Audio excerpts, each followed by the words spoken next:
തിളച്ചിരുമ്പോ capsicum കാണാൻ വലിയ രസമൊന്നുമില്ല.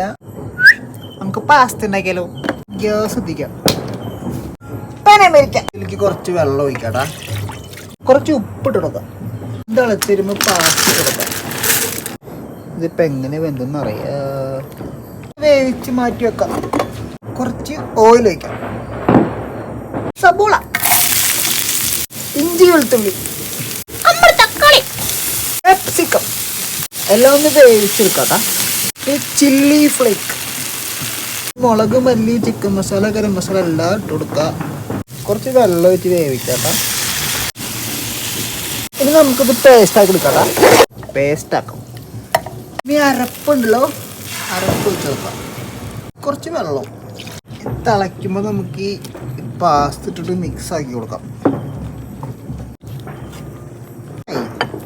കാണാൻ നല്ല ഭംഗിയൊക്കെയുണ്ട് കേട്ടാ. എന്നാ പിന്നെ കഴിച്ച് നോക്കാം.